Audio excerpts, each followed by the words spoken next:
اللہ رب العزت نے قربانی کے ضمن میں یہ ارشاد فرمایا ہے کہ اللہ رب العزت کو ہرگز تمہاری قربانیوں کا گوشت اور خون نہیں پہنچتا، ولیکن ینالہ التقوی منکم، اللہ کے پاس تمہارے دل کی پرہیزگاری اور تقوی پہنچتا ہے۔ دوسرے لفظوں میں اللہ رب العزت نے یہاں قربانی کا مقصد بتایا ہے کہ قربانی کا مقصد یہ ہے کہ انسان کے دل میں اللہ کا تقوی اور اللہ کا ڈر پیدا ہو جائے۔ عبادات جتنی ہیں اللہ تعالیٰ نے ہر عبادت ایک مقصد کے لیے ہمارے اوپر فرض کی ہے۔ روزے وہ بھی اللہ رب العزت نے ایک مقصد کے تحت ہمارے اوپر فرض کیے ہیں، نماز بھی۔ اگر آپ تمام عبادات کو دیکھیں تو ان میں ایک مشترک چیز جو اللہ رب العزت نے بیان فرمائی ہے وہ اللہ کا تقوی اور پرہیزگاری ہے۔ عبادات اللہ تعالیٰ نے صرف اس لیے ہمارے اوپر فرض نہیں کی کہ 5 وقت ہم اپنا کام چھوڑ کر اللہ کے گھر میں آئیں، بس یہ ایک پریکٹس ہے، نہیں، بلکہ اس کے مقاصد ہیں۔ اور حج اللہ نے اس لیے فرض نہیں کیا کہ انسان اتنے پیسے لگا کے وہاں جائے اور چکر لگا کے آ جائے، یا قربانی جو ہے وہ بے مقصد ہو، روزے پورا مہینہ جو ہے صبح سے لے کے شام تک جو ہے وہ کچھ کھانا پینا نہیں، یہ بے مقصد نہیں ہے، بلکہ ان کے پیچھے اللہ تعالیٰ نے ایک مقصد رکھا ہے، اور وہ مقصد یہ ہے کہ بندے کی یہ ٹریننگ ہو جائے کہ میں نے اس زندگی میں وہ کرنا ہے جس سے میرا رب راضی ہو، اور میں نے ہر اس کام سے بچنا ہے جس سے میرا رب ناراض ہو۔ یہ تمام عبادات کا بنیادی فلسفہ ہے کہ اللہ کو راضی کرنے کے لیے، اللہ کو خوش کرنے کے لیے اللہ کی اطاعت کے کام کرنے ہیں، اور جن کاموں سے اللہ رب العزت ناراض ہوتا ہے ان کاموں سے دور رہنا ہے۔ اس تربیت کی مشق کے لیے اللہ رب العزت نے یہ عبادات فرض کی ہیں۔ قربانی بھی اللہ تعالیٰ نے اسی مقصد کے لیے فرض کی ہے کہ انسان میں اللہ کا تقوی اور اللہ کی پرہیزگاری پیدا ہو جائے۔ قربانی سب سے پہلی روئے زمین پہ جو قربانی پیش کی گئی وہ آدم علیہ السلام کے 2 بیٹوں نے اللہ کی بارگاہ میں قربانی پیش کی تھی۔ ایک کی اللہ کی بارگاہ میں قبول ہوئی، دوسرے کی قبول نہیں ہوئی۔ دونوں بھائی ناراض ہوئے، جس کی قبول نہیں ہوئی تھی اس نے غصے کا اظہار کیا، کہنے لگا تیری کیوں قبول ہو گئی، میری قبول کیوں نہیں ہوئی؟ اللہ تعالیٰ نے ان کے اس واقعے کو قرآن میں ذکر کیا ہے۔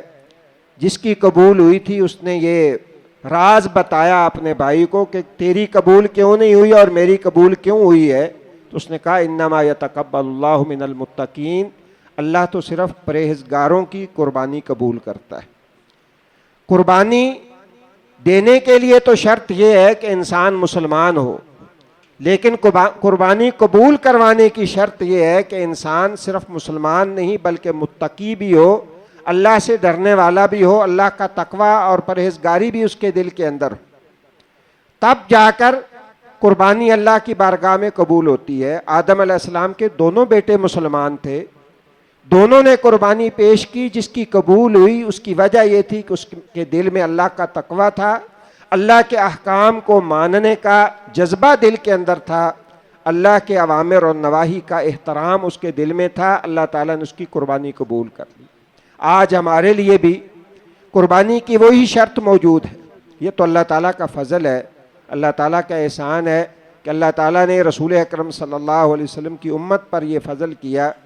کہ ہمارے لیے حکم یہ ہے کہ ہم قربانی ذبح کر دیں۔ قبولیت اور عدم قبولیت ہمیں اس دنیا میں پتہ نہیں چلتا، جس طرح پہلے تھا کہ جس کی قبول ہوتی تھی آگ آ کے آسمانوں سے کھا جاتی تھی، جس کی نہیں ہوتی تھی وہ پڑی رہتی تھی اور گل سڑ جاتی تھی۔ اگر آج ایسا معاملہ ہوتا، اللہ تعالیٰ نہ کرے، تو سچی بات یہ ہے کہ ہم میں سے کوئی بھی شاید جو ہے وہ اس قابل نہ ہوتا کہ اپنی قربانی جو ہے اللہ کی بارگاہ میں پیش کر سکے۔ اس لیے قربانی کرنے کا جو مقصد ہے وہ یہ ہے کہ انسان صرف اور صرف اپنے خالق اور مالک کو راضی کرنے کے لیے قربانی کرے، اور اس کے دل میں اللہ کا تقوی ہو، اللہ کی خشیت اس کے دل کے اندر موجود ہو۔ اللہ تعالیٰ نے قرآن مجید میں یہ فرمایا کہ قل ان صلاتی و نسکی و محیای و مماتی للہ رب العالمین۔ شرط یہ ہے، فرمایا آپ اعلان کر دیں میری نماز، میری قربانی، میرا جینا، میرا مرنا، یہ سب کچھ اللہ کے لیے ہے جس کا کوئی شریک نہیں۔ اور یہ تقویٰ کیا ہے؟ تقویٰ یہی ہے کہ انسان اللہ کی اطاعت کے کام، اللہ کے بھیجے ہوئے دین کی روشنی میں اور اللہ تعالیٰ سے اجر و ثواب کی امید کے ساتھ ہر اللہ کی اطاعت کا کام کرنے کی انسان کوشش کرے، اور اللہ کی نافرمانی کا ہر کام اللہ رب العزت سے اجر لینے کے لیے اور اللہ کے عذاب سے بچنے کے لیے ہر اللہ کا منع کردہ کام چھوڑ دے۔ یہ تقویٰ ہے۔ سیدنا ابو ہریرہ رضی اللہ تعالیٰ عنہ اور سیدنا عمر بن خطاب رضی اللہ تعالیٰ عنہ سے بھی مروی ہے کہ انہوں نے حضرت ابی بن کعب رضی اللہ تعالیٰ عنہ سے پوچھا تھا کہ تقویٰ کیا ہے؟ تو انہوں نے کہا تھا کہ آپ کبھی کانٹوں والی زمین پہ چلے ہیں، جہاں کانٹے ہوں، تو وہاں کیسے چلتے ہیں؟ تو کہا دامن سمیٹ کے چلتا ہوں کہ کوئی کانٹا بھی نہ چبھ جائے اور دامن بھی کبھی الجھ نہ جائے۔ فرمایا اسی کا نام تقویٰ ہے۔ زندگی اسی طرح ڈر ڈر کے گزارنا اور اللہ رب العزت کے احکام کو سامنے رکھ کے گزارنا کہ کہیں میرا مالک ناراض نہ ہو جائے، کہیں میرے مالک کے احکام میں کوتاہی نہ ہو جائے، یہی تقویٰ ہے۔ اور ابن المعتز نے کہا تھا کہ خل الذنوب صغیرہا و کبیرہا ذاک التقیٰ، کہ چھوٹے بڑے گناہ چھوڑ دو، یہ تقویٰ ہے۔ کماشن علی ارض الشوک یحذر ما یرا، جیسے کوئی کانٹوں والی سرزمین پہ چلتا ہو تو وہ ڈر ڈر کے پھونک پھونک کے قدم رکھتا ہے، یہ زندگی اسی طرح پھونک پھونک کے قدم رکھنا اور اللہ رب العزت کے احکام کا لحاظ رکھ کے گزارنا، یہی تقویٰ ہے۔ اور یہی اس قربانی کا بنیادی مقصد ہے کہ ہمارے اندر اللہ کا یہ تقویٰ پیدا ہو جائے۔ اور جس ابراہیم خلیل اللہ کی سنت کا ہم احیاء کرتے ہیں اور جس پیارے حبیب صلی اللہ علیہ وسلم کے حکم کی تعمیل کرتے ہیں، ان کی زندگی بھی ہمارے سامنے ہونی چاہیے کہ سیدنا ابراہیم خلیل اللہ کے اندر تقویٰ کا کیا معیار تھا اور کس قدر اخلاص تھا ان کی زندگی میں، اور سیدنا محمد الرسول اللہ صلی اللہ علیہ وسلم کی زندگی کی کیا تصویر تھی۔ یہ اگر ہم سامنے رکھ کے اپنی قربانیاں اللہ کی بارگاہ میں پیش کریں اور وہ مقاصد جو اللہ اور اس کے رسول نے بتائے ہیں ان کو سامنے رکھیں، تو پھر ہماری قربانیاں ہماری زندگی میں تبدیلی کا باعث بنے گی اور اللہ کی بارگاہ میں صحیح معنوں میں قبول ہوں گی کہ انسان یہ سمجھے کہ اللہ تعالیٰ نے میرے اوپر یہ اس لیے فرض کی ہے، میرے لیے اس لیے اس کو ضروری قرار دیا ہے کہ میرے دل میں اللہ کا تقویٰ آ جائے، اللہ کی عظمت پیدا ہو جائے۔ یوں کہ انسان اٹھے اور سوتے دم تک اس کے دل و دماغ پہ ہر وقت اللہ کی بات جو ہے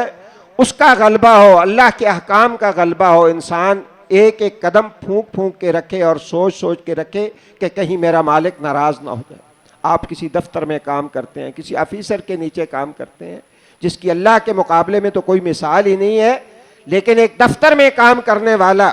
وہ اپنے آفیسر کی ناراضگی جو ہے اس کو کبھی بھی مول نہیں لیتا، اور کبھی بھی ہر وقت اس کی کوشش یہ ہوتی ہے کہ میرا افسر ناراض نہ ہو جائے۔ اور جو میرا اور آپ کا خالق ہے، جس نے میں پیدا کیا، یہ ساری کائنات میرے لیے اور آپ کے لیے بنائی ہے، کیا ہم سمجھتے ہیں کہ میں اللہ کی نافرمانیاں کرتا رہوں اور ایک جانور میں لے کے ذبح کر دوں تو میرا مالک راضی ہو جائے گا؟ نہیں، اس کے لیے ضروری ہے کہ ہمارے کردار کے اندر سچائی ہو، ہمارے اعمال کے اندر سچائی ہو۔ ہم زندگی کے سارے شب و روز اپنے سارے اعمال یہ کوشش کریں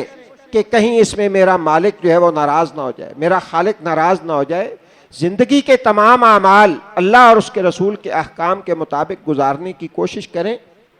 تو یہی اصل اس قربانی کا فلسفہ ہے، اس قربانی کا مقصود ہے۔ روزوں کا بھی یہی مقصد ہے، لعلکم تتقون، اور قربانی بھی فرمایا کہ تقویٰ ہوگا تو اللہ کی بارگاہ میں قبول ہو۔